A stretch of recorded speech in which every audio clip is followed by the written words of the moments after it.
नमस्कार सर्व विद्यार्थ्यांचं स्वागत आहे आजच्या लेक्चरमध्ये. मी मुसळे सर. आज आपण या लेक्चरमध्ये टेन्स या घटकावर आयोगाने जे काही प्रश्न विचारलेले आहेत या प्रश्नांचं आपण सविस्तरपणे विश्लेषण आपण घेणार आहोत. मित्रांनो, हा जो टॉपिक आहे हा तुलनेनं खूप मोठा आहे, कारण की इंग्लिश ग्रामर मधला प्रत्येक घटक या टॉपिक अंतर्गत कव्हर होत असतो. असं एक वाक्य नसतं का त्या ठिकाणी टेन्स नाहीये. त्यामुळे टेन्स ऍक्च्युअली प्रत्येक टॉपिक मध्ये आपल्याला पाहायला मिळतो. तरी पण फक्त 12 काळ जे आपण पाहतो, ह्या 12 काळांच्या संदर्भात आयोगाने जे काही प्रश्न विचारलेत ते प्रश्न मी इंटेन्शनली या ठिकाणी कॅटेगराइज केलेले आहेत. त्याचं आपल्याला या ठिकाणी विश्लेषण करायचंय. ऍक्च्युअली टेन्स हा घटक जो आहे हा आपल्याला वर्ब मध्ये देखील पाहायला मिळतो, सब्जेक्ट अँड वर्ब ऍग्रीमेंट मध्ये देखील पाहायला मिळतो, कंडिशनल सेंटेन्स मध्ये देखील पाहायला मिळतो, ऑक्झिलरी वर्ब मध्ये देखील पाहायला मिळतो आणि टेन्स मध्ये देखील पाहायला मिळतो. त्याच्या व्यतिरिक्त बाकीच्या प्रत्येक टॉपिक मध्ये आपल्याला क्रियापदाचा वापर करावा लागतो. तर या ठिकाणी आपल्याला 12 काळांच्या संदर्भात आयोगाने जे काही प्रश्न विचारले त्याचे तुर्तास आपण विश्लेषण करूया. मित्रांनो, जवळपास 250 प्लस प्रश्न केवळ टेन्स या घटकावरचे फक्त 12 काळाच्या संदर्भातले 2011 पासून 2022 पर्यंतच्या पेपर मध्ये तुम्हाला पाहायला मिळतात. तर हा टॉपिक आपण मोठा होऊ नये म्हणून मी असे प्रत्येक प्रश्न असे कॅटेगराइज केलेले आहेत. 40-40च्या पटीमध्ये आपण हे सगळे लेक्चर मी कंप्लीट करणार आहे. तर आजच्या लेक्चर मध्ये मी 40 प्रश्न सरसकट निवडलेले आहेत, त्यावर आज आपण विश्लेषण घेऊया. तर पुढे जाण्याच्या अगोदर एक छोटीशी अनाउन्समेंट आहे. MPSC इंग्लिश अकॅडमी नावाचं माझं ऍप्लिकेशन आहे, जे तुम्ही गुगल प्ले स्टोर वरून डाउनलोड करू शकता. तर या ऍप्लिकेशनवर PYQ अनालिसिस एक स्वतंत्र कोर्स या ठिकाणी लॉन्च केलेला आहे. या कोर्समध्ये तुम्हाला तब्बल 2500 प्लस प्रश्नांचं सविस्तरपणे विश्लेषण तुम्हाला त्या ठिकाणी मिळणार आहे. त्याच्यामध्ये संपूर्ण इंग्लिश ग्रामर अगदी कॅटेगराइज केलेले आहे टॉपिक नुसार. तर या ठिकाणी 2500 प्लस प्रश्नांमध्ये संपूर्ण इंग्लिश ग्रामरचे प्रश्न असणार आहे, सगळे व्होकॅब्युलरचे प्रश्न देखील त्याच्यामध्ये असणार आहेत. तर या कोर्सची फीज फक्त 499 रुपये इतकी आहे आणि या 499 रुपयामध्ये तुम्हाला हा कोर्स अगदी अनलिमिटेड ऍप्लिकेशन मध्ये तुम्हाला हा कोर्स अगदी अनलिमिटेड टाइम एक वर्षभर तुम्हाला तो पाहता येणार आहे. लक्षात ठेवायचं, याच्यामध्ये 2500 प्लस प्रश्न अगदी टॉपिक वाईज तुम्हाला या ठिकाणी दिलेले आहेत आणि प्रत्येक प्रश्नावर अगदी सविस्तरपणे या ठिकाणी मी विश्लेषण केलेलं आहे. तर तुम्ही हा कोर्स निश्चित जॉईन करू शकता. या अगोदर तुम्ही महाराष्ट्रामध्ये कुठेही ऑनलाईन किंवा ऑफलाईन बॅच केलेली असेल तर रिव्हिजन साठी म्हणा किंवा PYQच्या आधारे टॉपिकची तयारी करणं यापासून सुद्धा हा कोर्स तुम्हाला अतिशय इम्पॉर्टंट ठरणार आहे. तर तुम्ही निश्चित हा कोर्स या ठिकाणी पाहू शकता. आपण या ठिकाणी सुरुवात करूया मित्रांनो. तर या ठिकाणी आपल्याला पाहायचे आता एक्झॅक्टली काय आहे की पहिला प्रश्न बघा, या ठिकाणी आयोगाने विचारलेला आहे. प्रश्नपत्रिकेचं नाव देखील या ठिकाणी दिलेलं बघायचं, डिपार्टमेंटल ASU 2021 का जी आता 2022 मध्ये झाली होती ती. तर या ठिकाणी प्रश्न विचारलेला आहे फिल इन द ब्लँक. सरळ सरळ प्रश्न विचारले जातात. प्रश्नाचं स्वरूप समजून घ्या. वेगवेगळ्या प्रकारे प्रश्न विचारला जातो, मग प्रश्न येतो कसा, उत्तर द्यायचं कसं हे समजून घ्यायचं. या ठिकाणी रिकाम्या जागा दिलेली आहेत आणि या रिकाम्या जागी 4 पर्यायांपैकी एक अप्रोप्रिएट क्रियापद तुम्हाला प्लेस करायचे. वाक्य दिले, I dot dot England last August. आता या ठिकाणी लास्ट ऑगस्ट या शब्दावरून तुम्हाला ऍटलिस्ट बोध होतो का तुम्ही भूतकाळाविषयी बोलता आहात. बरोबर आहे, कारण लास्ट हा जो शब्द आहे हा आपल्याला भूतकाळाच्या संदर्भात येतो. लास्ट ऑगस्ट म्हणजे गेल्या ऑगस्ट महिन्यामध्ये. ज्यावेळी तुम्ही एखादे ऍडव्हर्बियल किंवा ऍडव्हर्बियल फ्रेज का जी भूतकाळ इंडिकेट करते अशी जर वाक्यात जर वापरत असाल तर तुम्ही या वाक्यामध्ये साध्या भूतकाळाला प्रिफर करायचं. बरोबर आहे. त्यामुळे आय हॅव व्हिजिटेड होणार नाहीये, कारण पूर्ण वर्तमान काळामध्ये भूतकाळ इंडिकेट करणारे ऍडव्हर्बियल ऑफ टाइम किंवा ऍडव्हर्बियल ऑफ फ्रेज अशा असतात त्या आपण वापरल्या जात नाहीत. तर पर्याय क्रमांक 2 गेला. या ठिकाणी साधा भूतकाळ हा 100% परफेक्ट बसतो. वाक्य बरोबर बनतं, I visited England last August. Had visited का होणार नाहीये, कारण हॅड व्हिजिटेड पूर्ण भूतकाळ होतो. हॅड प्लस V3 पूर्ण भूतकाळामध्ये आपण एकाच क्रियेचा बोध करत नाहीये. त्यामुळे पर्याय क्रमांक 3 देखील गेला. आणि व्हिजिटिंग हे क्रियापदाचं ING युक्त रूप एकटं येणार नाही, त्याच्या अगोदर सहाय्यकारी क्रियापद पाहिजे. आणि तसे आपण लास्ट म्हणजे भूतकाळाचा उल्लेख करतो, त्यामुळे पर्याय क्रमांक 4 चुकतो. फक्त पर्याय क्रमांक 1 साधा भूतकाळ बरोबर येतो. आलं लक्षात. नेक्स्ट बघायचे आता. स्पष्टपणे या ठिकाणी उल्लेख केलेला याच्यामध्ये before Akshay came to Bollywood, म्हणजे अक्षय बॉलिवूड मध्ये येण्याच्या अगोदर तो काय करत होता. He dot dot in hotels for 5 years. तो 5 वर्षांपासून हॉटेलमध्ये काम करत आलेला होता. आपण भूतकाळामध्ये बोलतो आहोत. बरोबर आहे. म्हणजे तो भूतकाळामध्ये केव्हा तरी तो बॉलिवूडमध्ये आला, पण बॉलिवूडमध्ये यायच्या अगोदर तो काय करत होता? अशा रीतीनं 5 वर्षांपर्यंत हॉटेल्समध्ये काम करत आलेला होता. अशा वाक्यामध्ये पास्ट परफेक्ट कंटिन्युअस टेन्स तुम्ही वापरू शकता, कारण तुम्ही वाक्य भूतकाळातलं घेतलेलं आहे. या ठिकाणी फॉर हा जो शब्द आहे मित्रांनो, हा प्रेपोजिशन आहे, लक्षात ठेवायचं. फॉरच्या नंतर टोटल पिरियड ऑफ टाइम जोडला जातो. क्रियेचा संपूर्ण कालावधी सुरुवात झाल्यापासून बोलतोपर्यंत आपल्याला जो टोटल कालावधी आहे तो फॉरनं जोडला जातो. या ठिकाणी 5 इयर्स हा टोटल कालावधी जोडलेला आहे. आणि फॉर आणि सिन्स हे दोन प्रेपोजिशन्स आहेत. ह्या 12 काळांमध्ये जनरली 4 काळांमध्ये मुख्यत्वे वापरले जातात. पहिला आहे तुमचा present perfect tense, present perfect continuous tense, past perfect continuous tense आणि फ्युचर परफेक्ट कंटिन्युअस टेन्स. या 4 काळांमध्ये फॉर आणि सिन्स मुख्यत्वे प्रेपोजिशन म्हणून येत असतात. आता वाक्य भूतकाळातलं असल्यामुळे भूतकाळातला एकच राहतो, पास्ट परफेक्ट कंटिन्युअस टेन्स, का जो या ठिकाणी अगदी अप्रोप्रिएट बसतोय. त्यामुळे या ठिकाणी हॅड बीन वर्किंग ही रचना तुमची बरोबर येते. हॅड वर्ड पूर्ण वर्तमान काळ नाही येणार, या ठिकाणी लक्षात, पूर्ण भूतकाळ या ठिकाणी येणार नाहीये. कारण एखादा आपण म्हणू शकतो की द बिफोर आलेला आहे. मग बिफोर हा नेहमी सिक्वेन्स दर्शवत असतो. काय दर्शवत असतो? सिक्वेन्स. च्या अगोदर, च्या नंतर असा आपण यांनी उल्लेख होत असतो. तर अक्षय बॉलिवूडमध्ये यायच्या अगोदर तो अशा रीतीनं एखादी क्रिया करत आलेला होता. त्यामुळे साध्या भूतकाळासोबत आपण पूर्ण अपूर्ण भूतकाळ या ठिकाणी अगदी अप्रोप्रिएट आहे, कारण या ठिकाणी फॉरमुळे एक हिंट तुम्हाला मिळते का क्रिया घडत आलेली होती, लक्षात ठेवायचं. त्यामुळे पूर्ण भूतकाळ होणार नाहीये. पूर्ण भूतकाळ केव्हा येतो? दोन क्रिया भूतकाळामध्ये एका पाठोपाठ एक घडल्या, लक्षात ठेवा. दोन क्रिया भूतकाळामध्ये एका पाठोपाठ एक ज्यावेळेस घडते, त्यावेळेस जी क्रिया तुलनेनं अगोदर घडते ती पूर्ण भूतकाळात घ्यायची, जी क्रिया क्रमानं नंतर घडते ती साध्या भूतकाळात घ्यायची. पण या ठिकाणी दुसरा नियम, फॉरनं ज्यावेळेस टोटल कालावधी जोडला जातो त्यावेळेस आपल्याला कळतं की एखादी क्रिया 5 वर्ष कंप्लीट झालेली आहे आणि ते विशिष्ट तो बॉलिवूडमध्ये येईपर्यंत ती क्रिया घडत आलेली होती, असं आपल्याला इंडिकेट करायचंय. पास्ट परफेक्ट कंटिन्युअस टेन्स बरोबर मॅच होतोय. त्यामुळे साधा भूतकाळ होणार नाहीये आणि साध्या भूतकाळाबरोबर पूर्ण अपूर्ण वर्तमान काळ कधीच येत नाहीये आणि चालू भूतकाळ देखील कधीच म्हणजे येत असतो, परंतु या कॉन्टॅक्ट प्रमाणे चुकीचं आहे. फॉर बरोबर चालू भूतकाळ नाही येणार. त्यामुळे एकच राहिला पास्ट परफेक्ट कंटिन्युअस टेन्स. आलं लक्षात? आता जी तांत्रिक परीक्षा झाली तर तांत्रिक परीक्षेमध्ये बऱ्याच विद्यार्थ्यांचा हा उत्तर चुकलेला आहे. बऱ्याच विद्यार्थ्यांनी मला स्पष्टीकरण विचारलं होतं, त्या जरा लेट झालं, पण मी त्याचं स्पष्टीकरण सांगून टाकतो. नेक्स्ट बघायचं आता, चूज द करेक्ट सेंटेन्स. आता डिपार्टमेंटल PSI प्रिलिम एक्झाम 2021 का जी आता 2022 मध्ये झालेली आहे, तर या प्रिलिम मध्ये देखील एक प्रश्न आलेला आहे. आता जे डिपार्टमेंटलचे पेपर असतात मित्रांनो, ते तुलनेनं सोपे असतात, कारण हे जे लोक असतात ते वर्किंग आहेत, त्यामुळे त्यांच्यासाठी पेपर थोडा सीधा म्हणजे सिंपल बनवला जातो. Choose the correct sentence. आपल्याला अप्रोप्रिएट सेंटेन्स शोधायचा आहे. He has been working for 2 months. Has been working, ज्याला आपण प्रेझेंट परफेक्ट कंटिन्युअस टेन्स म्हणायचं. वाक्य जर प्रेझेंट परफेक्ट कंटिन्युअस टेन्स असेल, याच्याबरोबर तुम्ही सिन्स आणि फॉर या प्रिपोजिशनची रचना वापरू शकता. फॉरनं टोटल कालावधी जोडून द्यायचा आहे, जोडलेला आहे. प्रेझेंट परफेक्ट कंटिन्युअस टेन्सच्या रचनेप्रमाणे हे वाक्य ग्रॅमॅटिकली करेक्ट आहे. दुसरं, he was slept when the thief broke in.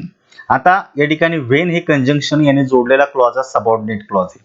आता लक्षात ठेवायचं, जेव्हा थीफ म्हणजे चोर आतमध्ये घुसला, ब्रोक इन, इथं ब्रेकचा भूतकाळ केला ब्रोक, हे साध्या भूतकाळातलं वाक्य झालेलं आहे. म्हणजे entered in another's property forcefully और इलिगली, बेकायदेशीररित्या एखाद्याच्या प्रॉपर्टीमध्ये घुसणं, ब्रोक इन ज्याला आपण म्हणू शकतो. जेव्हा चोरटा जो थीफ होता तो अशा रीतीने इलिगली एखाद्याच्या प्रॉपर्टीमध्ये घुसला, तेव्हा तो काय करत होता? ही ऑज स्लेप्ट, असं म्हणजे पॅसिव्हची रचना नाही होणार, ही ऑज स्लीपिंग. लक्षात ठेवा, जेव्हा एक क्रिया घडत आलेली होती तेव्हाच एक त्या दरम्यान एक छोटीशी क्रिया घडली. लक्षात ठेवायची, जी लॉंग घडत आलेली घटना आहे ती चालू भूतकाळामध्ये मांडायची आणि टेम्पररी जी काही छोटीशी घटना होती ती साध्या भूतकाळात मांडायची. साध्या भूतकाळातली दिलेली आहे, त्यासोबत तुम्हाला पास्ट कंटिन्युअस म्हणजे चालू भूतकाळ पाहिजे होता. हे वाक्य जर करेक्ट करायचं असेल तर असं झालं असतं, he was sleeping when the theft broke in. त्यामुळे दुसरं वाक्य चुकलेलं आहे. He has gone to Pune yesterday. मित्रांनो, हॅज गॉन वरून कळतं वाक्य पूर्ण वर्तमान काळातले. आता या संदर्भातला नियम लक्षात ठेवायचा. पूर्ण वर्तमान काळाबरोबर वाक्यामध्ये ऍडव्हर्बियल ऑफ पास्ट टाइम वापरत नाहीत. म्हणजे ज्या ऍडव्हर्बियल मधून भूतकाळाचा उल्लेख होतो असे ऍडव्हर्बियल पूर्ण वर्तमान काळामध्ये वाक्यामध्ये वापरायचे नाहीत. बरोबर आहे. त्यामुळे हॅज गॉन पूर्ण वर्तमान काळात दिलेलं आहे, पण यस्टरडे सारखा शब्द चुकतो या ठिकाणी. त्यामुळे एकतर यस्टरडे वापरायचा असेल तर तुम्हाला या ठिकाणी साधा भूतकाळ घ्यायचा आहे. म्हणजे हे वाक्य जर करेक्ट करायचं असेल तर आपण म्हटलो असतो he went to Pune yesterday. गोचा भूतकाळ वेंट केलेला चालला असता, हॅज गॉन नाही चालणार, लक्षात ठेवा. आणि पहा, we have gone there last week. Last week देखील ऍडव्हर्बियल ऑफ पास्ट टाइम आहे. याला जर वापरायचं असेल तर या ठिकाणी वेंट वापरा. साधा भूतकाळ तुम्ही घ्यायचा आहे, पूर्ण वर्तमान काळ चालणार नाही. त्यामुळे we went there last week अशी रचना बनते. त्यामुळे पर्याय क्रमांक 4 देखील चुकला. आता एकच राहिला, तो पर्याय क्रमांक 1 ला मार्क करा. नेक्स्ट, चूज द सेंटेन्सेस और सेंटेन्सेस इनकरेक्ट. आता आपल्याला इनकरेक्ट म्हणजे चुकीची वाक्य शोधायची, लक्षात ठेवायची. बघायचं, I have not played cricket since I have left college. आता लक्षात ठेवायचं, आय हॅव नॉट लेफ्ट म्हणजे पूर्ण वर्तमान काळात दिलेला आहे. आणि पुढे सिन्स हा प्रेपोजिशन ने. सिन्सच्या नंतर आपल्याला एक अप्रोप्रिएट लक्षात ठेवायचा काळ या ठिकाणी उल्लेख करायचा आहे. जर एखादी क्रिया आपण वर्तमान काळामध्ये मांडतो, पूर्ण वर्तमान काळात मांडतो आहे, I have not played cricket, केव्हापासून मी क्रिकेट खेळलेलो नाही, सिन्स डॉट डॉट. आता सिन्स न जे टाइम जोडला जातो मित्रांनो, तो भूतकाळातील टाइम असतो, लक्षात ठेवायचं. भूतकाळामध्ये सुरू झालेली एखादी कृती वर्तमान काळापर्यंत चालू आहे असं आपल्याला यातून इंडिकेट करायचंय. त्यामुळे सिन्सच्या नंतर आपल्याला भूतकाळातला टाइम जोडायचा आहे. या ठिकाणी हॅव लेफ्ट हा पूर्ण वर्तमान काळात येतो, त्यामुळे पहिलं वाक्य चुकलेलं आहे. दुसरं वाक्य बरोबर आहे. या ठिकाणी साधा भूतकाळ घेतलेला आहे. दुसरं वाक्य, I have not played cricket since I left college. लक्षात ठेवायचं, पूर्ण वर्तमान काळाबरोबर पुढे जर सिन्स आला असेल तर पुढे जो टायमिंग तुम्हाला जोडायचा तो भूतकाळातला पाहिजे, वर्तमान काळातला नको. त्यामुळे या ठिकाणी दुसरं वाक्य बरोबर आहे. पण आपल्याला काय विचारलेलं आहे, इनकरेक्ट विचारले. त्यामुळे इनकरेक्ट तुम्हाला फक्त ए इनकरेक्ट आहे. ए इनकरेक्ट असल्यामुळे तुम्हाला पर्याय क्रमांक अशा रीतीनं हे करायचं आहे, तुम्हाला लक्षात ठेवायचं. Just a minute. तुम्हाला पर्याय क्रमांक 3 ला या ठिकाणी मार्क करायचे, कारण 3 मध्ये ए दिलेला आहे आणि ए इनकरेक्ट आहे. आलं लक्षात. नेक्स्ट आपल्याला या ठिकाणी पाहायचं मित्रांनो, we dot dot are hotel before it started raining. आताच मी या नियमाविषयी सांगितलं होतं मित्रांनो. आणि अजून एक महत्वाची गोष्ट, हे जे काही 12 काळ आहेत, ह्या 12 काळांपैकी एक साधारणतः 6 काळ असे आहेत, या 6 काळांवर आयोगानं जवळपास 90% प्रश्न विचारलेले आहेत. त्यामुळे तुम्ही रीडिंग करताना ते 6 काळ जे आहेत ते व्यवस्थितपणे करायचे, लक्षात ठेवा. मी असं म्हणत नाही उरलेल्या 6 काळावर प्रश्नच येत नाहीये, तुलनेनं खूप कमी आलेले आहेत. त्यामुळे तुम्ही आता ज्यावेळेस 40 प्रश्न होतील, तुम्हाला एक गोष्ट सापडेल का सतत काही नियम रिपीट झालेले आहेत. त्यामुळे रिपीट झालेले नियम पक्के करा, जेणेकरून त्याच्यावरचा प्रश्न तुमचा चुकणार नाही. We dot dot are hotel before it started raining. आता या ठिकाणी 2 ऍक्टिव्हिटी दिलेले आहेत बघायचं. इथं बिफोर न दुसरी ऍक्टिव्हिटी जोडलेली. मित्रांनो, बिफोर आणि आफ्टर हे कंजंक्शन आहेत आणि हे आपल्याला सिक्वेन्स सांगण्याचं काम करतात. बिफोर म्हणजे च्या अगोदर, बरोबर आहे. मग आता 2 गोष्टी या ठिकाणी दिलेल्या आहेत की पाऊस सुरू व्हायच्या अगोदर आम्ही हॉटेलला पोहोचलो होतो. मग आता नियम ऐका, जर 2 क्रिया एका पाठोपाठ एक, इथं बिफोर कधीच एकत्रित क्रिया सांगत नाही, म्हणजे एकाच वेळेस घडलेल्या 2 क्रिया बिफोर किंवा आफ्टर न जोडत नाही. कारण बिफोर आफ्टर सिक्वेन्स सांगतो, च्या अगोदर च्या नंतर, आलं लक्षात. त्यामुळे 2 क्रिया भूतकाळामध्ये एका पाठोपाठ एक जर घडलेल्या असतील आणि 2 क्रियांमध्ये ऍटलिस्ट काहीच अंतर असणार आहे, तर जे क्रिया अगोदर घडते ती पूर्ण भूतकाळात घ्यायची, जी क्रिया क्रमानं नंतर घडते ती साध्या भूतकाळात घ्यायची, आलं लक्षात. त्यामुळे पास्ट परफेक्ट टेन्स बरोबर सिंपल पास्ट टेन्स वाक्यात येतो. आता इट स्टार्टेड रेनिंग म्हणजे बिफोर इट स्टार्टेड रेनिंग म्हणजे पाऊस सुरू व्हायच्या अगोदर मी गेलो, म्हणजे आम्ही तिथे पोहोचलो आणि नंतर पाऊस सुरू झाला. म्हणजे जी क्रिया आधी घडली ती पूर्ण भूतकाळात घ्या, जी क्रिया नंतर घडली ती साध्या भूतकाळात. साध्या भूतकाळात ऑलरेडी दिलेली आहे आता एकच राहिली पूर्ण भूतकाळातील. पूर्ण भूतकाळामध्ये हॅड प्लस क्रियापदाचं तिसरं रूप येतं. म्हणून we had reached a hotel before it started raining. या ठिकाणी सी उत्तर बरोबर यायला पाहिजे. सी पर्याय क्रमांक 2 मध्ये आहे, म्हणून पर्याय क्रमांक 2 बरोबर आहे. आलं लक्षात काय केलेलं आहे? ह्या गोष्टी बघायचं. साधा भूतकाळ होणार नाही या ठिकाणी. वेअर रिचिंग चालू भूतकाळ देखील होणार नाही. ट्राय टू रीच देखील होणार नाही. पूर्ण भूतकाळ पाहिजे. नेक्स्ट बघायचं, चूज द करेक्ट सेंटेन्सेस. आता आपल्याला या ठिकाणी कोरोनाच्या अगोदरच्या पिरियड मधले एक्झामचे पेपर त्या ठिकाणी बघायचं. Choose the correct sentence or sentences. आता आपल्याला बरोबर वाक्य शोधायचे, लक्षात ठेवायचं. बघा, we have lived in the village since 1987. Have lived सांगतो वाक्य पूर्ण वर्तमान काळात आहे. Have plus V3. आणि पूर्ण वर्तमान काळामध्ये देखील आपण सिन्स आणि फॉर चा वापर करू शकतो. तर लक्षात ठेवायचं, सिन्सच्या नंतर भूतकाळातला टायमिंग जोडून द्यायचा आहे आपल्याला. कारण सिन्स हे प्रिपोजिशन आहे which indicate the action which began in the past. भूतकाळामध्ये सुरू झालेली कृतीचा जो टायमिंग आहे, तो टायमिंग, तो डे असेल, डेट असेल, मंथ असेल, इयर असेल, वीक असेल वगैरे. बरोबर आहे का? तो तुम्ही सिन्सला जोडून द्यायचा. त्यामुळे पूर्ण वर्तमान काळामध्ये सिन्सनं बिगिनिंग ऑफ द टाइम जोडलेला आहे. तुमचं वाक्य बरोबर आहे. We have been living in the village since 1987. Have been living, have been plus verb plus ING. Present continuous tense मध्ये सुद्धा सिन्सच्या नंतर आपल्याला पॉइंट ऑफ टाइम जोडायचा आहे भूतकाळातला. मित्रांनो, एवढ्या नियमाच्या बाबतीत पूर्ण वर्तमान काळ आणि पूर्ण अपूर्ण वर्तमान काळ म्हणजे प्रेझेंट परफेक्ट टेन्स आणि प्रेझेंट परफेक्ट कंटिन्युअस टेन्स हे दोनही काळ अगदी एकसारखे आहेत. पहिल्या वाक्यामध्ये तुम्हाला कळतं की 1987 पासून आम्ही राहिलेलो आहोत. राहिलेलो आहोत म्हणजे असं होत नाही का आपण विलेज सोडून दिलेलं आहे. Still we are living over there. So in both the cases the action is continued. लक्षात ठेवायचं, या दोन्ही केसेस मध्ये दोन्ही काळामध्ये कृती चालूच आहे असा बोध होत असतो. त्यामुळे दोन्ही वाक्य बरोबर आहे. तर लक्षात ठेवायचं, सिन्स आणि फॉर ह्या ज्या प्रिपोजिशनच्या रचना आहेत आपण वर्तमान काळात म्हणजे चालू वर्तमान काळात वापरत नाही. So we are living in the village since 1987 ही रचना चुकते, म्हणजे वाक्याचा काळ चुकीचा आहे. लक्षात ठेवायचं. त्यामुळे ए आणि बी बरोबर आहे, कारण आपल्याला करेक्ट शोधायचे. त्यामुळे ए आणि बी लक्षात ठेवायचं, बोथ ए आणि बी तुमचं बरोबर येतं. म्हणून या ठिकाणी तुम्हाला पर्याय क्रमांक 3 ला मार्क करायचं. आलं लक्षात. नेक्स्ट बघायचं, study the following statements and answer. राज्यसेवा 2019 मध्ये आलेला प्रश्न आहे हा. Tense is the form of verb use to indicate. आता या ठिकाणी तुम्हाला प्रॅक्टिकल ऍप्लिकेशन नाही विचारलं, थोडा थेरॉटिकल टाइपचा प्रश्न विचारलाय. नेचर ऑफ टेन्स, टेन्सचं स्वरूप कसं आहे त्याच्यावर प्रश्न विचारलाय. Tense is the form of verb, क्रियापदाचा तो भाग आहे. त्याने काय इंडिकेट होत असतं? The time of the action.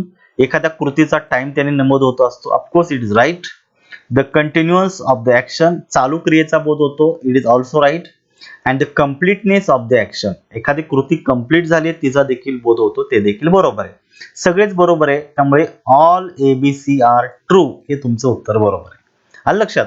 त्यामुळे काळ, ज्यावेळेस आपण वाक्यात क्रियापद वापरतो त्या क्रियापदापासून क्रियेचा टायमिंग कळतो, चालू क्रियेचा बोध होतो आणि क्रिया पूर्ण झाल्याचा देखील बोध होत असतो. त्यामुळे तीनही उत्तर बरोबर आहे.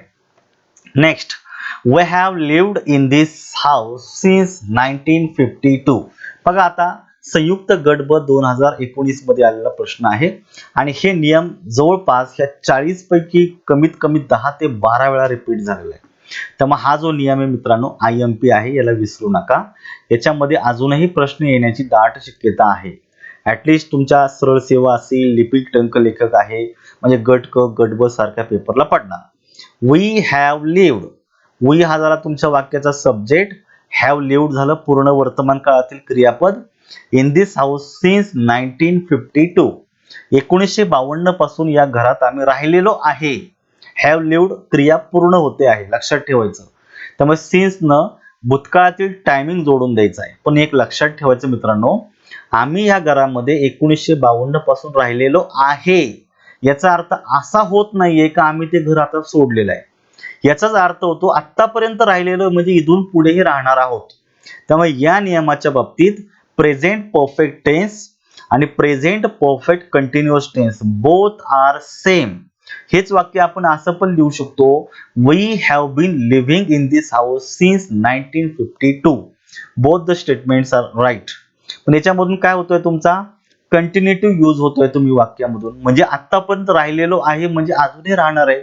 Steel the action is continued, अजूनही तुमची कृती चालूच आहे राहण्याची. त्यामुळे कंटिन्यूड यूज याच्यामधून व्यक्त झालेला आहे. भले वाक्य पूर्ण काळातले, त्यामुळे एखादा बनेल परफेक्ट ऑफ एक्सपिरियन्स होतं का, तर नाही होणार.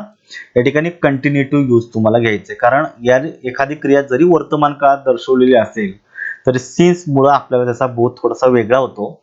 ऍक्शन अजूनही सुरू आहे असे यातून व्यक्त झालेले आहे. नेक्स्ट घ्यायचंय, Emma dot dot Graham when she was going out with his friend. आता या ठिकाणी आपल्याला एक रचना बघायची. एम्मा जी आहे ती ग्राहमला भेटली. केव्हा भेटली?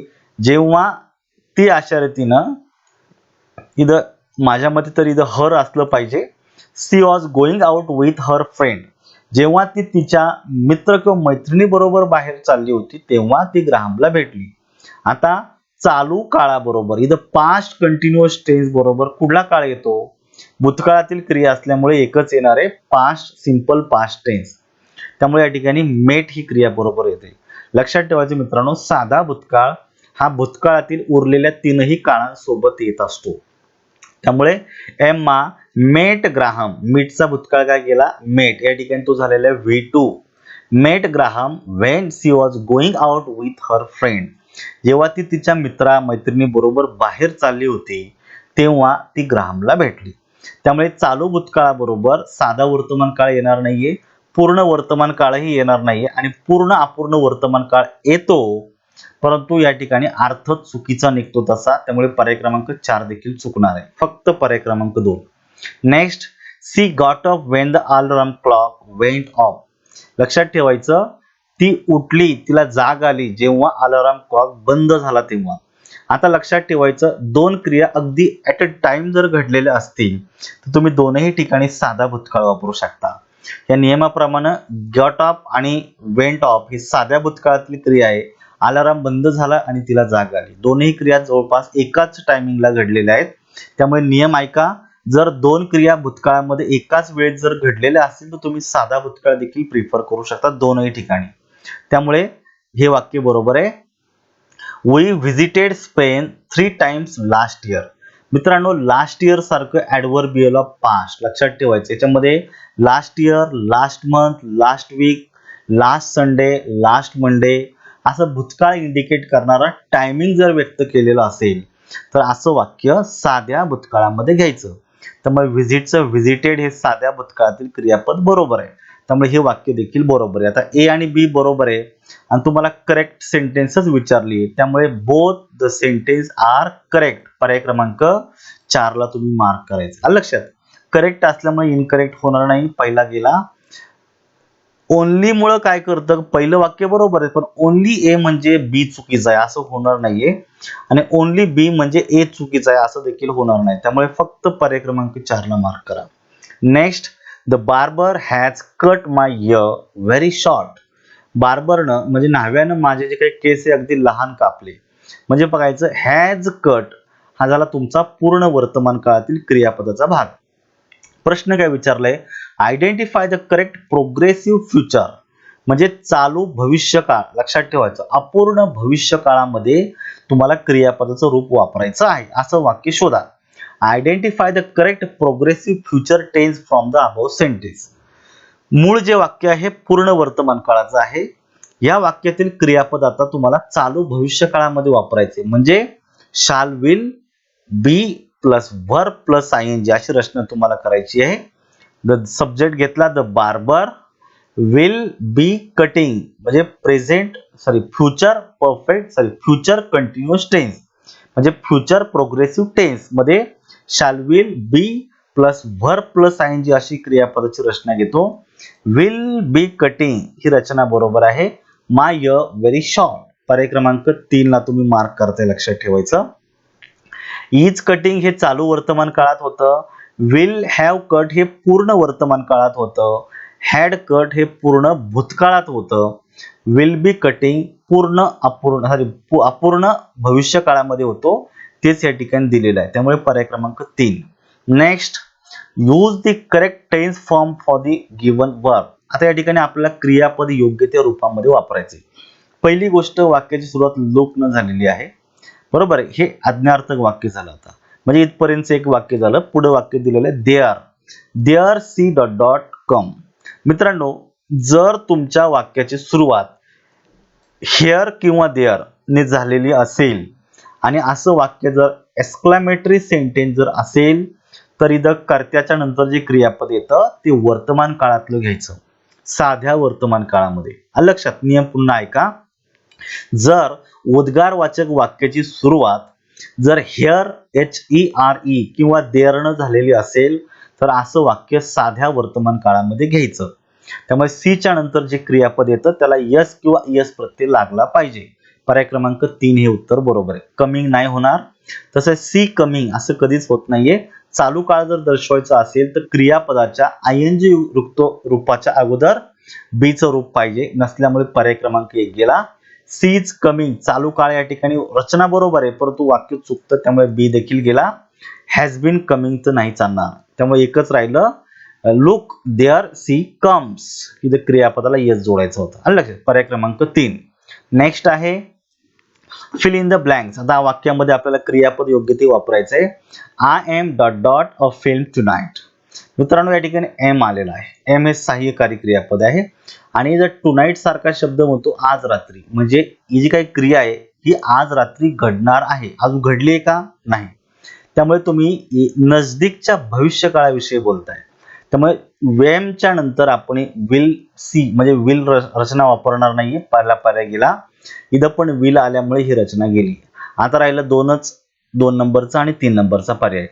आय एम, एम च्या नंतर एकतर आपण क्रियापद तिसऱ्या रूपात घेतो किंवा चालू रूपामध्ये घेतो. आपण चालू रूपामध्ये घेऊया कारण दोनही ठिकाणी चालू रूपातच दिलेले. I am seeing a film tonight. मी आज रात्री फिल्म पाहणार आहे. त्या ठिकाणी तुम्हाला स्पष्ट उल्लेख दिलेला आहे का अगदी जवळच्या काळामधील घडणारी घटना चालू वर्तमान काळामध्ये व्यक्त करता येते.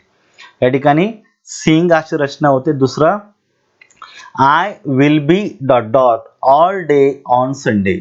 मी संपूर्ण दिवस रविवारी झोपलेलो असेल असं आपल्याला भविष्यकाळाविषयी सांगायचं. बरोबर आहे, झोपत आलेलो असेल. बरोबर आहे. आय विल बी, बी च्या नंतर आपण क्रियापद चालू काळामध्ये घ्या किंवा तिसऱ्या रूपात घ्या. अर्थाप्रमाणे चालू काळ जास्त योग्य राहील. I will be sleeping all day on Sunday. मी संपूर्ण दिवसभर रविवारी झोपलेलो असेल असं आपण रचना करतोय. त्यामुळे हे वाक्यामध्ये स्लीपिंग बरोबर बसतो. I am dot dot ask him to return my money. आता या ठिकाणी बी प्लस गोइंग टू ची रचना बरोबर आहे. आय एम गोइंग टू दोनही ठिकाणी आहे. फक्त या ठिकाणी दुसरा चुकल्यामुळे पर्याय क्रमांक 2 गेला. एकच राहिला पर्याय क्रमांक 3. I am seeing a film tonight. I will be sleeping all day on Sunday. I am going to ask him to return my money. या ठिकाणी पर्याय क्रमांक 3 उत्तर बरोबर आहे. नेक्स्ट आहे छान नियम आहे हा. एक या ठिकाणी आपल्याला पाहायला मिळतो. विक्रीकर निरीक्षक मुख्य परीक्षा 2018 मध्ये I am not understanding this letter. मित्रांनो, अंडरस्टँड हे एक स्टेटिव्ह वर्ब आहे. या क्रियापदापासून कृतीचा बोध होत नाही. लक्षात ठेवायचं, ज्या क्रियापदापासून कृती व्यक्त होत नसते असं क्रियापद स्टेटिव्ह वर्ब जे असतं हे चालू वर्तमान काळ किंवा चालू काळामध्ये वापरायचं नाही. त्यामुळे I am not understanding this letter हे वाक्य चुकीचं आहे. याला जर बरोबर करायचं असेल तर आपण म्हणू शकतो I do not understand this letter. इथं डू नॉट अंडरस्टँड पाहिजे होतं. नॉट अंडरस्टँडिंग चुकीचं आहे, त्यामुळे वाक्य चुकलं. दुसरं, she arrived at the theatre. Arrived साधा भूतकाळ at 6 PM but the film had already started. जी फिल्म आहे ती अगोदरच सुरू झालेली होती. आता पुन्हा तोच नियम, दोन क्रिया भूतकाळामध्ये एका पाठोपाठ एक घडल्या. बरोबर आहे, म्हणजे जी क्रिया अगोदर घडली भूतकाळातली ती पूर्ण भूतकाळामध्ये घ्या. जी क्रिया क्रमानं नंतर घडली ती साध्या भूतकाळात घ्या. आता फिल्म अगोदरच सुरू झाली होती ही अगोदरची क्रिया पूर्ण भूतकाळात घेतलेली आहे. Had plus V3. आणि जी क्रिया नंतर घडली ती नंतर आली थिएटरमध्ये 6 PM ला, ही साध्या भूतकाळात घेतली. बरोबर आहे. त्यामुळे हॅडच्या नंतर V3 येत असतो. त्यामुळे हे वाक्य बरोबर आहे. पूर्ण भूतकाळाबरोबर साधा भूतकाळ वापरता येतो. If I get any news I will tell you. आता तुम्हाला मी सांगितल्याप्रमाणे कंडिशनल सेंटेन्सचं वाक्य आहे. या ठिकाणी काळ दिलेला आहे. इफच्या क्लॉज मध्ये साधा वर्तमान काळ असेल तर मेन क्लॉज मध्ये साधा भविष्यकाळ असतो. हे कॉन्ट्रॅक्टेड फॉर्म आहे आय विलचं. या ठिकाणी विल आहे. विलच्या नंतर क्रियापद मूळ रूपात येतं. हे वाक्य देखील बरोबर आहे. आता बी आणि सी बरोबर आहे. त्यामुळे या ठिकाणी बी आणि सी असल्यामुळे पर्याय क्रमांक 2 ला तुम्ही मार्क करायचं. ठीक आहे. नेक्स्ट बघायचं. I am here since 1951. आता हे वाक्य 2 वेळा रिपीट झालेलं आहे. विक्रीकर निरीक्षक मुख्य परीक्षा जानेवारी 2018 ला आले आणि 16च्या विक्रीकर निरीक्षकला देखील पडलेला आहे. लक्षात ठेवायचं. पाहायचं. I am here since 1951. मी 1951 पासून येथे आहे. आता या ठिकाणी सिन्स आणि फॉर जर आलेलं असेल तर मित्रांनो वर्तमान काळामध्ये दोनच काळ वापरता येतात. ते जे तुमचं प्रेझेंट परफेक्ट टेन्स किंवा प्रेझेंट परफेक्ट कंटिन्युअस टेन्स. म्हणजे सिंपल प्रेझेंट टेन्स आणि प्रेझेंट कंटिन्युअस टेन्स मध्ये या ठिकाणी सिन्स आणि फॉरच्या रचना आपण वापरत नाहीयेत. त्यामुळे या ठिकाणी काळामध्ये चूक आहे. त्यामुळे एम नको होता. या ठिकाणी I have been here since 1951 पाहिजे होतं. हॅव बीन हिअर अशी रचना पाहिजे होती. या ठिकाणी काळामध्ये चूक असल्यामुळे एक मध्ये चूक आहे आणि एक पर्याय क्रमांक 3 मध्ये दिलेला आहे. त्यामुळे पर्याय क्रमांक 3 ला मार्क करा. आलं लक्षात. नेक्स्ट आहे which sentence of the following is correct. आता आपल्याला करेक्ट वाक्य विचारलेले बघायचं. the flowers was arranged carefully. मित्रांनो फ्लावर्स हा अनेक गोष्टी करता आहे. त्याच्यानंतर क्रियापद अनेक गोष्टी पाहिजे होतं. was एक वचनी आल्यामुळे वाक्य चुकलं. याला जर करेक्ट करायचं असेल तर आपल्याला म्हणायला पाहिजे होतं the flowers were arranged carefully. where पाहिजे होता. was नको होता. त्यामुळे ते क्रियापद चुकल्यामुळे वाक्य चुकलेलं आहे. the meeting start promptly at 11. मित्रांनो मीटिंग हा वाक्याचा सब्जेक्ट आहे. तो एकवचनी आहे. त्यामुळे या ठिकाणी क्रियापदाला यस यस जोडणं पाहिजे होतं. स्टार्ट्स पाहिजे होतं. या ठिकाणी अनेक वचनी क्रियापद आणि एक वचनी करता असं चालत नाही. त्यामुळे पर्याय क्रमांक 2 गेला. कॉम्प्युटर्स अनेक वचनी करताय. क्रियापद सेव्ह एक वचनी अनेक वचनी आलेलं आहे. हे वाक्य बरोबर आहे. कॉम्प्युटर सेव्ह टाईम बरोबर आहे. अनेक वचनी करता म्हणून क्रियापद देखील अनेक वचनी आलेलं आहे. पुढं लाइटनिंग स्ट्राइक इनडिस्क्रिमिनेटली. स्ट्राइकला यस जोडणं स्ट्राइक्स पाहिजे होतं. त्यामुळे करता एक वचनी क्रियापद अनेक वचनी झाल्यामुळे क्रियापद चुकीचं आलेलं आहे. पर्याय क्रमांक 4 चुकला. एकच राहिलं. पर्याय क्रमांक 3 ला मार्क करा. आलं लक्षात. Next I dot dot her speech on Friday night about the advantages of organic gardening. Intellectual ब्युरोचा पेपर आहे हा. याच्यामध्ये आलेला प्रश्न आहे मित्रांनो. यासारख्या तुम्ही भविष्यकाळाविषयी बोलता आहे का मी ऑन फ्रायडे नाईट मी शुक्रवारी रात्रीला अशा रीतीनं ॲडव्हांटेजेस ऑफ ऑर्गॅनिक गार्डनिंग या विषयासंदर्भात तिचं भाषण ऐकणार आहे.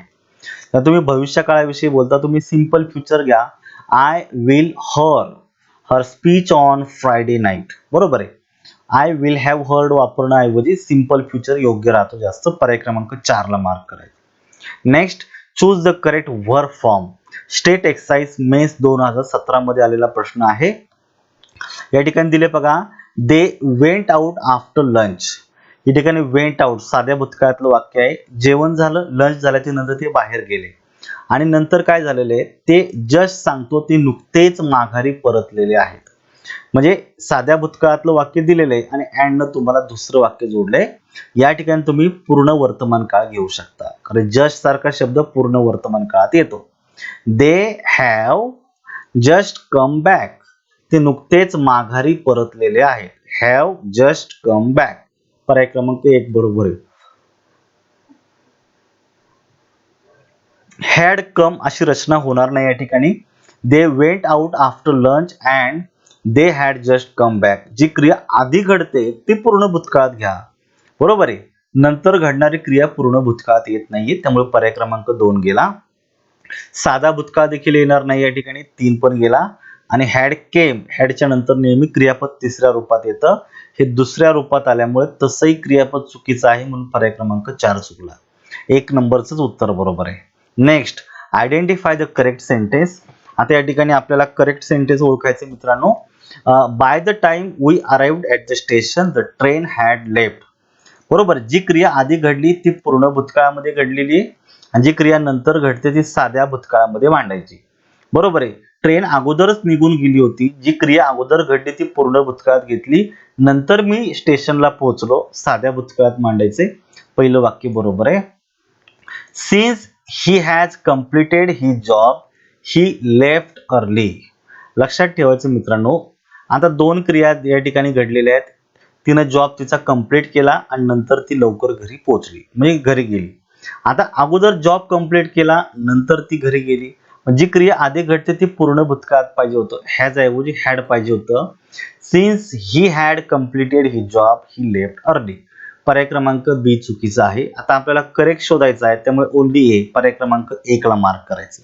आलं लक्षात काय केलं या ठिकाणी. नेक्स्ट बघायचं आता. Perhaps we dot dot Mahabaleshwar next month. मित्रांनो, नेक्स्ट मंथ हे ऍडव्हर्बियल आहे का जे भविष्य काळाविषयी बोलतो आपण. कशाविषयी बोलतो आईद? भविष्य काळाविषयी बोलतोय. आपल्याला क्रियापदाचं रूप वापरायचंय. जर तुम्ही भविष्य काळाविषयी बोलताय तर या ठिकाणी तुम्ही वाक्यामध्ये भविष्यकाळ वापरा. Perhaps we will visit Mahabaleshwar next month अशी रचना बरोबर आहे. त्यामुळे बाकीची काही शोधण्याची गरज नाही. नेक्स्ट बघायचं. Identify incorrect part of the sentence. आपल्याला चुकीचा पार्ट वाक्यातील शोधायचा आहे मित्रांनो. He hopes that he hasn't makes a mistake. पहिली गोष्ट लक्षात ठेवायचं, हॅव, हॅज आणि हॅड या 3 सहाय्यकारी क्रियापदांच्या नंतर वाक्यात जे क्रियापद घेतो ते नेहमी आपल्याला क्रियापदाच्या तिसऱ्या रूपामध्ये पाहिजे, V3 मध्ये पाहिजे. हे V1 मध्ये आल्यामुळे तुमचं वाक्य इथं चुकलेलं आहे. इथं मेक्स नको, इथं मेड पाहिजे होतं, MADE, मेड पाहिजे होतं, हॅजंट मेड. त्यामुळे पर्याय क्रमांक 3 मध्ये एरर आहे. नेक्स्ट पाहायचं आता. Identify the sentence grammatically incorrect. आता आपल्याला चुकीची वाक्य ओळखायची मित्रांनो. कशी चुकीची? Raju completes his course next year. We have just eaten 2 mangoes. I have studied this topic for 3 hours. आता जर तसा जर विचार जर केला मित्रांनो, तर पुढच्या वर्षी तो जॉब कंप्लीट करणार आहे असं जर उल्लेख जर केला, एखादी नियोजित घटना असेल, तुम्ही साध्या वर्तमान काळात मांडू शकता. हे वाक्य तुमचं बरोबर येतं. I have just eaten 2 mangoes. Me 2 mangoes खाल्लेली आहे. या ठिकाणी मँगोचं स्पेलिंग व्यवस्थितपणे बघायचं. ऍक्च्युली हे देखील आपल्याला बरोबरच घ्यायचं आहे. I have studied this topic for 3 hours. 3 तास मी हा टॉपिक स्टडीड केलेला आहे.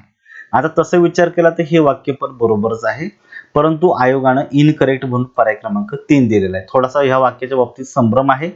वाक्य तसं 100% बरोबर आहे, तरी आयोगानं 3 उत्तर दिल्यामुळे थोडासा संभ्रम आहे. ठीक आहे, तरी आपण या ठिकाणी नन सारख्या याला आपण उत्तर गृहीत धरू शकतो, पण आयोगाचं उत्तर 3 आहे का जे तसं होत नाही. Next, choose the correct sentence. आता आपल्याला या ठिकाणी अप्रोप्रिएट सेंटेन्स या ठिकाणी पाहायचं मित्रांनो. पाहायचं करेक्ट सेंटेन्स बघायचं. PSI 2017च्या पेपरमध्ये the cost of all necessaries has gone up. वाक्यामध्ये एक फ्रेज वाक्यामध्ये दिलेली आहे. ज्यावेळी तुमच्या वाक्यामध्ये एखादी फ्रेज तुमच्या वाक्यामध्ये कर्ता म्हणून येते, तेव्हा त्यातील जो मुख्य हेड वर्ड असतो त्याच्या वचनाप्रमाणे पुढे क्रियापद आपलं रूप बदलतं. कॉस्ट म्हणजे किमती. अनेक वचनी कर्ता झाला, क्रियापद एकवचनी झालं, ऍग्रीमेंट होत नाही, पहिला पर्याय गेला. कर्ता या ठिकाणी कॉस्ट क्रियापद हा नाऊन आहे, एकवचनी आहे, म्हणून इथं क्रियापद देखील एकवचनी आलेलं आहे. ही रचना बरोबर आहे. पर्याय क्रमांक 2 बरोबर येतो. पुढे बघायचं. The cost of all necessaries have gone up. Cost एकवचनी आहे, क्रियापद अनेकवचनी आहे, चालत नाही, ऍग्रीमेंट नियमाप्रमाणे गेलं. Cost of all necessaries have went up. Go, went, gone. हॅवच्या नंतर नेहमी क्रियापद तिसऱ्या रूपात येतं. या ठिकाणी दुसऱ्या रूपात दिल्यामुळे क्रियापद चुकीचं आहे. त्यामुळे पर्याय क्रमांक 4 देखील चुकलेला आहे. फक्त पर्याय क्रमांक 2 मध्ये उत्तर बरोबर आहे. कारण वाक्याचा कर्ता द कॉस्ट किंमत आहे, लक्षात ठेवायचं. कर्ता एकवचनी म्हणून क्रियापद देखील एकवचनीच घ्यायचं. या पद्धतीने उत्तर बरोबर येतं. Next, identify the sentence grammatically correct. आता आपल्याला पुन्हा एकदा बरोबर वाक्य शोधायचे. आपलं PSI 2017च्या पेपरमध्ये आलेले वी न्यू. या ठिकाणी तुम्ही नोचा भूतकाळ काय केलेला आहे, न्यू केलेले. वाक्य रीड करताना काळजीपूर्वक करायचं. वाक्याचा काळ कुठला आहे, एक्झॅक्टली पुढे कुठला काळ वापरायचा तुमच्या लक्षात येईल. We knew that India would win the match. साध्या भूतकाळाबरोबर वुड प्लस V1 अशी रचना तुम्ही या ठिकाणी केलेली आहे. तर या ठिकाणी आपण जर रचना जर केली म्हणजे इनडायरेक्ट स्पीच सारखं, we knew that India would win the match. रचना तुमची बरोबर बसते आणि कुठेतरी तुमच्या वाक्यामध्ये सारखेपणा असला पाहिजे. वाक्य साध्या भूतकाळातले विलचा वुड मध्ये रूपांतर केलं. वुड नंतर नेहमी क्रियापद मूळ रूपात येतं. दॅटनं आपण हा क्लॉज जोडून दिलेला आहे. पहिलं वाक्य बरोबर आहे. दुसरं, we knew that India will win the match. साध्या भूतकाळाबरोबर आपण सिंपल फ्युचर नाही वापरणार. पर्याय क्रमांक 2 गेला. We know that India would win the match. इथं वर्तमान काळातील क्रियापद आहे, ही रचना चुकते. आणि साध्या भूतकाळाबरोबर इथं कॅन ऐवजी मग कुड आला असता. इथे पण रचना चुकलेली आहे. पर्याय क्रमांक 4 चुकला. फक्त 1 मध्ये उत्तर बरोबर आहे, लक्षात ठेवायचं. Choose the correct option to fill in the blanks in the given sentence. आता आपल्याला अप्रोप्रिएटली क्रियापद वापरायचे. The matter is dot dot at next meeting of the meeting committee. कमिटीच्या नेक्स्ट मीटिंग मध्ये हा जो मुद्दा आहे तो डिस्कस केला जाणार आहे. आता वाक्याचा कर्ता आहे मॅटर. इथं क्रियापद आलं, या ठिकाणी V1 म्हणून याला क्रियापद आलेलं आहे. आता इजच्या नंतर आपण एक क्रियापद वर्तमान काळात घेतो, म्हणजे चालू काळामध्ये घेतो किंवा अशा रीतीनं मूळ रूपामध्ये घेतो. आता एक लक्षात ठेवायचं, हे पॅसिव्ह आहे, कारण मॅटर कोण डिस्कस करणार आहे? दुसरे लोक. त्यामुळे हे वाक्य पॅसिव्हचं असल्यामुळे इजच्या नंतर आपण चालू काळ वापरायचा असेल तर बीइंग डिस्कस अशी रचना करू शकतो. इजच्या नंतर बीन नाही येणार, त्यामुळे पर्याय क्रमांक गेला. The matter is to discuss असं नाही होणार. पर्याय क्रमांक 3 पण गेला. The matter is having discuss. इथं इज आल्यामुळे पुढे हॅव्हिंगची रचना नाही वापरता येणार. एकच राहिलं, the matter is being discussed at the next meeting of the committee. कमिटीच्या पुढच्या मीटिंग मध्ये हा मुद्दा जो आहे हा डिस्कस केला जाणार आहे. इथं चालू काळ वापरून तुम्ही जवळच्या काळातील पॉसिबिलिटी म्हणजे अशी घडणारी, निश्चित घडणाऱ्या घटनेचा उल्लेख केलेला आहे. फक्त वाक्य हे पॅसिव्हच आहे, एवढाच याच्यामध्ये बदल झालेला आहे. नेक्स्ट घ्या. आता या ठिकाणी करेक्ट वाक्य ओळखायचे आपल्याला. खूप छान प्रश्न आहे. John write 1000 line poem. आता जॉन हा या ठिकाणी स्वल्पविराम दिलेला आहे मित्रांनो. हा स्वल्पविराम वाक्यामध्ये महत्वाचा रोल प्ले करतो. स्वल्पविरामाचा शब्द वेगळा केला आणि पुढे तुम्ही आज्ञार्थक वाक्य लिहिलं, राईट 1000 लाईन्स पोयम. इथं जॉन याला होकॅटिव्ह ऑफ एन ॲड्रेस म्हटलं जातं. एखाद्या व्यक्तीला उद्देशून ज्यावेळेस बोलतो त्याला नाम संबोधन म्हणतो. तो शब्द मुख्य वाक्यापासून स्वल्पविरामाने विलग करायचा. त्यामुळे हा जॉन हा शब्द वाक्याच्या शेवटी लिहा किंवा सुरुवातीला लिहा, स्वल्पविरामाने वेगळा करायचा. आपलं खरं वाक्य एवढंच आहे, राईट 1000 लाईन्स पोयम. आपल्याला बरोबर 1000 लाईनची पोयम लिहायला सांगितलेली. हे जे वाक्य आहे हे तुमचं बरोबर आहे. पुढे विचारले, जॉन राईट 1000 लाईन्स पोयम. आता या ठिकाणी पुढे स्वल्पविराम नाही, त्यामुळे वाक्याचा कर्ता एकवचनी, क्रियापद अनेक वचनी. ॲग्रीमेंट मध्ये क्रियापद चुकतं, त्यामुळे बी हे चुकीचं आहे. लक्षात ठेवायचं. का चुकलं? कर्ता एकवचनी, क्रियापद अनेक वचनी. राईट्स याला यस यस पाहिजे होतं, या ठिकाणी दिल्याप्रमाणे जॉन राईट्स 1000 लाईन्स पोयम हे वाक्य बरोबर आहे. आणि John doesn't write 1000 line poem. कर्ता एकवचनी म्हणून क्रियापद देखील एकवचनी घेतलेलं आहे. ही रचना बरोबर आहे. फक्त चौथं वाक्य निगेटिव्ह असल्यामुळे आणि वाक्यात सहाय्यकारी क्रियापद नसल्यामुळे क्रियापदाच्या रूपावरून डज घेतलेला आहे. डजला यस जोडून डझंट केलं आणि पुढे क्रियापद मूळ रूपामध्ये तुम्ही घेतलेलं आहे. लक्षात ठेवायचं. त्यामुळे अशा प्रकारची ही एक रचना या ठिकाणी आलेली आहे. या संदर्भात तुम्ही नोटीस करा. पुढे आपल्याला याच्यामध्ये बघायचं ए, सी आणि डी असे 3 पर्याय येतात. त्यामुळे पर्याय क्रमांक 3 हे तुमचं उत्तर जे आहे हे तुमचं अगदी ग्रॅमॅटिकली करेक्ट आहे. ठीक आहे. आता पुढचा प्रश्न या ठिकाणी घ्यायचा आहे. The following sentences are on the same theme but only one sentence is grammatically correct. Choose the correct sentence. आता या ठिकाणी आपल्याला अप्रोप्रिएट जे सेंटेन्स आहे ते शोधायचे मित्रांनो. बघायचं आता. The students were taught that the earth moved around the sun. आता पहिली गोष्ट, तुम्ही 4ही भागांमध्ये तुम्ही पहा, या ठिकाणी एक सारखेपणा दिलेलं आहे. वाक्य भूतकाळामध्ये घेतलेलं आहे, पण त्याने जोडून दिलेलं जे युनिव्हर्सल ट्रूथ आहे, आणि जे युनिव्हर्सल ट्रूथ असतं ते नेहमी साध्या वर्तमान काळामध्ये येत असतं. साधा भूतकाळ नको, क्रियापद चुकलं. चालू वर्तमान काळ देखील नको आहे. इथं साधा वर्तमान काळच पाहिजे. पर्याय क्रमांक 3 बरोबर आहे. वुड मूव देखील येणार नाही. So students were taught that the earth is moves around the sun. पर्याय क्रमांक 3 उत्तर बरोबर आहे. तसा विचार केला तर इज देखील येणार नाहीये. इथं कर्त्याच्या नंतर डायरेक्टली क्रियापद मूळ रूपात येतं, परंतु प्रश्नामध्ये दिल्यामुळे आपण त्याला काही चॅलेंज नाही करू शकत. परंतु the earth moves around the सन अशी रचना मोर ॲक्युरेट आली असती. पर्याय क्रमांक 3 बरोबर आहे. नेक्स्ट बघायचं आता आपल्याला fill in the blanks with the correct form of the tense given in the sentence. वाक्यामध्ये क्रियापदाचं योग्य ते रूप वापरायचं. बघायचं, Reena did not go to school yesterday. या ठिकाणी एक वाक्य दिलेले, रीना काल स्कूलला गेली नव्हती. did not go. did हा आपण नेहमी साध्या भूतकाळामध्ये घेत असतो. वाक्य निगेटिव्ह असल्यामुळे साध्या भूतकाळात झालेलं आहे. तर पुढे दिलेलं, का गेली नाही ती, ॲज हा कारण दर्शक शब्द आहे, कंजंक्शन आहे. यानं कारण सांगितलेले, कारण she dot dot finished her homework. तिनं तिचा अभ्यास कंप्लीट केला नव्हता म्हणून ती स्कूलला गेली नव्हती. आता दोन क्रिया एका पाठोपाठ एक. तिनं अभ्यास कंप्लीट केला नव्हता म्हणून तिला दुसरी क्रिया काय घडली, ती स्कूलला गेली नाही. त्यामुळे जी दुसरी क्रिया आहे ही तुम्हाला साध्या भूतकाळ नाही, तुम्हाला पूर्ण भूतकाळात घ्यायची आहे. त्यामुळे हॅड नॉट फिनिश्ड अशी रचना तुमची मोर ॲक्युरेट आहे. त्यामुळे एक क्रिया पूर्ण भूतकाळात आणि एक क्रिया साध्या भूतकाळात अशी रचना बरोबर बनते. बरोबर आहे. त्यामुळे दोन क्रिया भूतकाळात एका पाठोपाठ एक घडल्या. आता वाक्य निगेटिव्ह असल्यामुळे ते ऐकायला असं वाटतंय, बट एक क्रिया पूर्ण भूतकाळात आणि नंतर घडलेली साध्या भूतकाळात घेतो. पर्याय क्रमांक 1 ला मार्क करा. पूर्ण वर्तमान काळ नाही चालणार, भविष्यकाळ नको आहे आणि पूर्ण वर्तमान काळ देखील नको आहे, पूर्ण भूतकाळ पाहिजे. Next, fill in the blanks from the options given below. आता आपल्याला ॲप्रोप्रिएट या ठिकाणी क्रियापद वापरायचे वाक्यामध्ये. It dot dot already stop raining when I dot dot and umbrella. इथं कर सहाय्यक 2017च्या पेपरमध्ये आलेला प्रश्न आहे.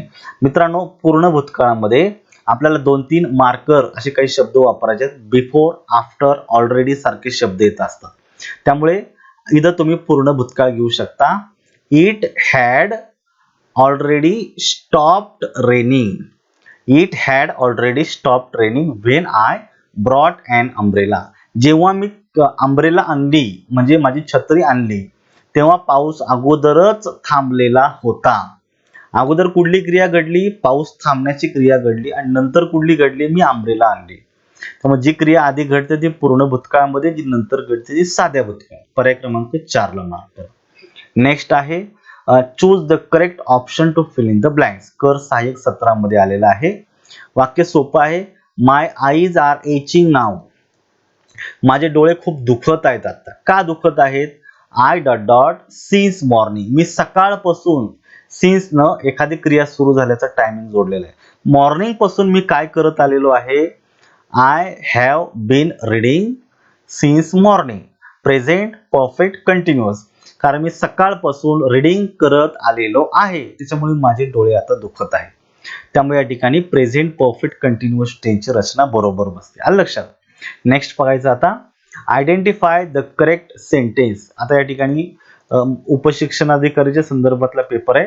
आता हे पद राज्यसेवेमार्फत भरलं जाते. 17-18 पर्यंत ते स्वतंत्रपणे भरली जायची. Identify the correct sentence. बघायचं, she has slept for 8 hours last night. आत्ताच तुम्हाला सांगितलं होतं लास्ट नाईट सारखे ॲडव्हर्बियल जर असेल पूर्ण वर्तमान काळामध्ये वापरायचं नाहीये, साधा भूतकाळात घ्यायचं. She slept for 8 hours last night असं म्हणायला पाहिजे होतं. पूर्ण वर्तमान काळामध्ये असे ॲडव्हर्बियल वापरायचे नाहीयेत, म्हणून क्रियापद चुकीचं आहे, म्हणून पहिलं वाक्य चुकीचं आहे. दुसरं, I have had my lunch or dinner. मित्रांनो, हॅव आणि हॅड ज्यावेळेस सोबत येतात तर लक्षात ठेवायचं, हॅव हे सहाय्यकारी क्रियापद आहे आणि हॅड हे हॅव या मुख्य क्रियापदाचं तिसरं रूप आहे. म्हणून हे वाक्य पूर्ण वर्तमान काळातलं बरोबर आहे. ओनली बी बरोबर आहे आणि ओनली बी साठी पर्याय क्रमांक 2 ला तुम्ही मार्क करायचं. नेक्स्ट लक्षात ठेवायचं, he has been working for 2 hours. या ठिकाणी तुम्ही विचारले वाक्य करेक्ट शोधायचं. आता has been working present perfect continuous टेन्सनी वाक्य जोडले आणि फॉरच्या नंतर आपल्याला टोटल कालावधी जोडलेला आहे. 2 months. फॉरनी नेहमी टोटल कालावधी जोडला जातो. त्यामुळे पहिलं वाक्य बरोबर आहे. He went to Mumbai yesterday. Yesterday सारखे ॲडव्हर्बियल वापरायचं असेल तर साध्या भूतकाळात वापरतो, वाक्य बरोबर आहे. We have gone there last week. Last week सारखे ॲडव्हर्बियल भूतकाळातलं वापरायचं असेल, पूर्ण वर्तमान काळ चालत नाहीये, साधा भूतकाळ घ्यायचा होता. We went there last week असे पाहिजे होतं. सी चुकलेलं आहे. ए आणि बी बरोबर आहे, त्यामुळे पर्याय क्रमांक 4 ला मार्क करा जिथे ए आणि बी दिलेला आहे. नेक्स्ट बघायचं, I wish my brother were here. आता आपण अशा काल्पनिक स्वरूपाचं वाक्य करतोय. माझी अशी इच्छा होती की माझा भाऊ या ठिकाणी असायला पाहिजे होता. I wished my brother had been here. तुम्ही अशा रीतीनं अनलाइकली कंडिशन विषयी बोलता आहात. त्यामुळे जर तुम्ही वर्तमान काळात जरी विश घेतला, भूतकाळात घेतला, तरी पुढे तुम्ही भूतकाळाचाच उल्लेख करताय, लक्षात ठेवायचं. त्यामुळे या ठिकाणी वाक्यातून इमॅजिनरी कंडिशन व्यक्त होते, हायपोथेटिकल सिच्युएशन व्यक्त होते. आलं लक्षात. त्यामुळे या ठिकाणी डी बरोबर येतो. पर्याय क्रमांक या ठिकाणी तुम्हाला 4 ला मार्क करायचं, लक्षात ठेवा. हायपोथेटिकल म्हणजेच इमॅजिनरी कंडिशन वाक्यातून व्यक्त झालेली सिच्युएशन व्यक्त होते आहे. Next, we are going to discuss all the issues in detail.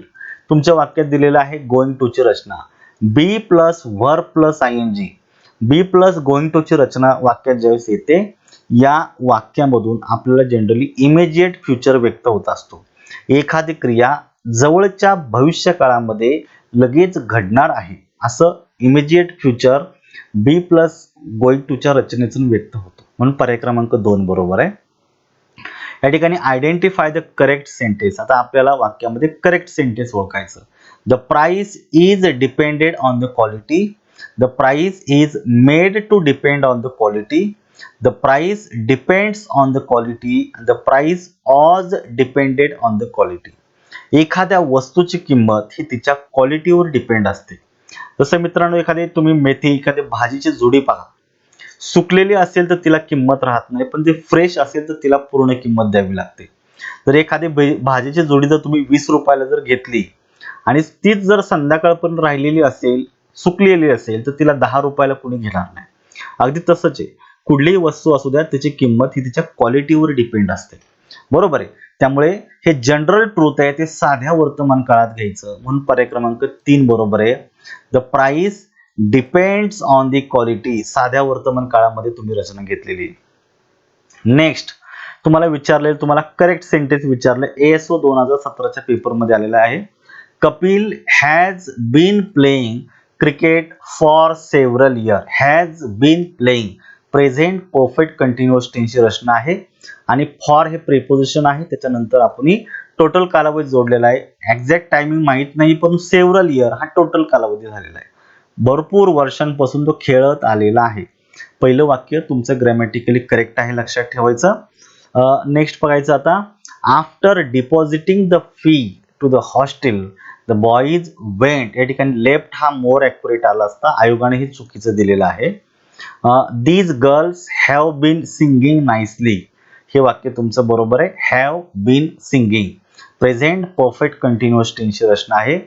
he is now playing a match. आता हे उत्तर जे आहे आयोगाने हे चुकीचं दिलेलं आहे. फक्त ए आणि सी बरोबर. पर्याय क्रमांक 1 ला मार्क करा, लक्षात ठेवायचं. नेक्स्ट आहे, which one of the following sentence expresses a plan action in the near future. हा खूप छान प्रश्न आहे. अशा प्रकारचे प्रश्न तुम्हाला येणाऱ्या पेपरमध्ये अजूनही विचारले जाऊ शकतात, लक्षात ठेवायचं. A plan action in the near future. जर जवळच्या भविष्य काळामध्ये, लक्षात ठेवायचं, एखादी ऑलरेडी प्लॅन केलेली ऍक्शन घडणार असेल तर आपण या ठिकाणी सिंपल प्रेझेंट ऐवजी प्रेझेंट कंटिन्युअस टेन्स वापरतो. म्हणजेच बघा, प्रेझेंट कंटिन्युअस टेन्स वापरून देखील आपण ऑलरेडी प्लॅन केलेली भविष्यातील ऍक्शन व्यक्त करू शकतो. त्यामुळे we are playing the match in half an hour. आम्ही अर्ध्या तासामध्ये मॅच खेळणार आहोत. ऍक्शन ऑलरेडी प्लॅन केलेली आणि ती अगदी जवळच्याच भविष्य काळात घडणार आहे. हाफ एन आवर अगदी जवळचा भविष्य काळ सांगतो आहे आणि चालू वर्तमान काळातून जवळच्या भविष्य काळातील कृतीचा बोध झालाय. पर्याय क्रमांक 3 बरोबर आहे. वी शाल प्ले याने फक्त सिंपल फ्युचर व्यक्त होतो आहे. शाल बी प्लेइंग आपण फ्युचर कंटिन्युअस व्यक्त होतोय, इथं रचना चुकते आहे. आणि we will play the match in half an hour इथं फ्युचर टेन्स आहे, परंतु शाश्वती नाही. आपण प्लॅन केलेली ऍक्शन इथं तुम्हाला जवळच्या भविष्य काळाचा उल्लेख करणारा शब्द उच्चार करायचा आहे आणि वाक्य चालू वर्तमान काळात घ्यायचे. पर्याय क्रमांक 3 बरोबर आहे. Next, which one of the following sentence is correct in the use of tense referring to the habitual action. आता हॅबिच्युअल ऍक्शन मित्रांनो ही दोन प्रकारची असते. एक तर प्रेझेंट हॅबिट आहे किंवा पास्ट हॅबिट आहे. लक्षात ठेवायचं. जी प्रेझेंट हॅबिट असते ती सिंपल प्रेझेंट टेन्स मध्ये मांडायची आणि जी पास्ट हॅबिट आहे तुम्ही साध्या भूतकाळात मांडायची. He often goes to Shimla to see his parents. आता या ठिकाणी प्रेझेंट हॅबिट झालेली आहे आणि he often went to Shimla to go his parents. आता याच्यामध्ये एक्झॅक्टली काय होतं, एक्झॅक्टली या ठिकाणी एकच उत्तर निघत नाहीये. त्यामुळे हा जो काही प्रश्न आहे मित्रांनो आयोगानं कॅन्सल केलेला आहे. त्यामुळे याच्यावर जास्त चर्चा न केलेली बरी. आलं लक्षात. मल्टिपल आन्सर निघतात, उत्तर चुकतं, तसा पर्याय नाहीये. नेक्स्ट घ्यायचे identify the correct for from. इथं ASO डिपार्टमेंटलचं पेपर आहे. Has the bell dot dot. इथं प्रश्नार्थक वाक्य आहे. प्रश्नार्थक वाक्य असल्यामुळे सहाय्यकारी क्रियापद कर्त्याच्या अगोदर येतं. आता बरेच सहाय्यकारी क्रियापद अगोदर आहे पण ह्याच्या नंतर जे क्रियापद येतं हे नेहमी तिसऱ्या रूपामध्ये येतो. कसल्या रूपामध्ये? तिसऱ्या. तेव्हा असं क्रियापद शोधायचं तिसऱ्या रूपामध्ये आहे. हॅज द बेल, रिंग, रँग आणि रंग. रंग हे क्रियापदाचं तिसरं रूप आहे, पर्याय क्रमांक 3 मध्ये दिलेलं आहे. वर्तमान काळ नको आहे या ठिकाणी. रेंग्ड हे चुकीचं क्रियापद आहे आणि रिंग्स इथे हॅजच्या नंतर क्रियापद चालू वर्तमान काळात येत नाही, म्हणजे मूळ रूपात येत नाही. पर्याय क्रमांक 3 बरोबर आहे. आणि लास्ट क्वेश्चन या ठिकाणी आलेला आहे मित्रांनो, चूज द करेक्ट सेंटेन्सेस. आता या ठिकाणी आपल्याला ॲप्रोप्रिएट सेंटेन्सेस शोधायचे आहेत. आय फील टायर्ड, मला थकल्यासारखं वाटतंय. या ठिकाणी हे वाक्य बरोबर आहे. फील हा जो शब्द आहे यातून कृतीचा बोध होत नाही, यानी अवस्था व्यक्त केली जाते, म्हणून हे वाक्य साध्या वर्तमान काळात घेतलेलं आहे. I am feeling tired, I am feeling hungry, मला भूक लागल्यासारखं वाटतंय. इथं फिलिंग हा शब्द वापरलाय पण अर्थाप्रमाणे हे वाक्यही बरोबर आहे. We are living for the continent on Friday. आम्ही फ्रायडेला अशा रीतीनं हे विशिष्ट प्रदेश सोडून निघणार आहोत. लिव्हिंग फॉर म्हणजे साठी मार्गस्थ होणार आहे. म्हणजे इमिजिएट फ्युचर ऍक्शन जे आहे हे तुम्ही चालू वर्तमान काळाने व्यक्त करता. हे वाक्य देखील बरोबर आहे. सगळेच वाक्य बरोबर असल्यामुळे पर्याय क्रमांक 4 ला तुम्हाला मार्क करायचा आहे. आलं लक्षात मित्रांनो. या पद्धतीनं टेन्स या एकाच घटकावर असे वेगवेगळ्या प्रकारचे प्रश्न विचारलेत. काही थेरॉटिकल आहे, काही वेगवेगळ्या काळांवर आहेत. अशा प्रकारे आजचे मी 40 घेतलेले. आता या घटकामध्ये माझ्या लिस्टमध्ये जवळपास 250 प्रश्न आहेत. त्यामध्ये एका लेक्चरमध्ये सगळं घेणं शक्य नाही. त्यामुळे मी 40 चे गट केलेले आहेत आणि अशामध्ये 4 ते 5 म्हणजे 4 लेक्चरमध्ये साधारणतः मी हा संपूर्ण टॉपिक मी संपवणार आहे, जेणेकरून तुम्हाला ऐकायला पण बरोबर वाटेल आणि एकदम जास्त कंटाळवाणं होणार नाही. अपेक्षा करतोय सगळे तुम्हाला समजलेले असणार आहे.